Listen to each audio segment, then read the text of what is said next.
এখনো বিয়ের খাবারে গিয়ে অর্ধেক খাবার নষ্ট না করলে আমরা জাতে উঠতে পারি না। আমরা এখনো যেই পরিমাণ কমিউনিটি সেন্টারে একটা বিয়ের প্রোগ্রামে খাবার নষ্ট হয়, এদেশে এখনো ডাস্টবিন থেকে খাবার তুলে খেয়ে, আপনারা রাত্রিরে দেখবেন, কালকেও মগবাজারে দেখেছি রাত্রিরে বাচ্চারা খাবার তুলে খাচ্ছে। এই বাচ্চাটা আপনি হইতে পারতাম, আমি হইতে পারতাম। আল্লাহ আমাদেরকে এখানে পাঠান নাই। তাহলে যে এখনো ডাস্টবিন থেকে খাবার তুলে খাচ্ছে, সেই দেশে আমি ফুটানি করে আমি বিয়েতে খাবার নষ্ট করি, আমার অফিসে খাবার নষ্ট করি, প্রতিদিন ফ্রিজ থেকে এত খাবার ফেলে দেই। আল্লাহ জিজ্ঞেস করলে আপনি আমি জবাব দিব কি ভাই? সুতরাং যতদিন না পর্যন্ত একটা ন্যূনতম অর্থনৈতিক মুক্তি মানুষের জীবনে ঘটবে, আমরা যত দিনের কথা বলি, ভালো কথা বলি, এগুলো তার জীবনে কোনো ভ্যালু অ্যাড করবে না। কারণ ক্ষুধার থেকে বড় দিন এই দুনিয়ায় নাই। আল্লাহ রাসূল এই জন্য চরম দারিদ্র থেকে নিজে পর্যন্ত আল্লাহর কাছে পানা চেয়েছেন। চরম দারিদ্র এমন জিনিস যে মানুষের ঈমান পর্যন্ত নষ্ট হয়ে যায়।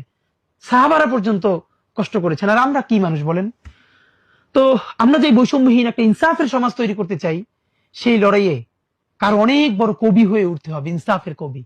কারো সাহিত্যিক, কারো ব্যবসায়ী, কারো বুদ্ধিজীবী, কারো রাজনীতিক। প্লিজ, আপনার যার যেখানে স্কিল আছে, আপনি যদি ভালো কবি হন, আপনি ইনসাফের রাষ্ট্রের জন্য একজন বড় কবি হয়ে ওঠেন।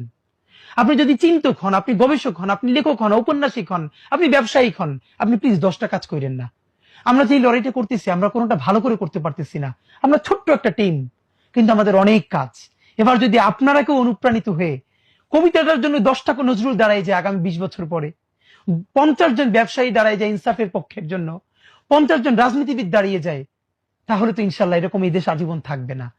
আমরা একটা ভালো দেশ পাবোই। সেজন্য আমাদের সবাইকে এগিয়ে আসতে হবে। এটাই শুধু আপনাদের প্রতি আমাদের অনুরোধ এবং আবদার।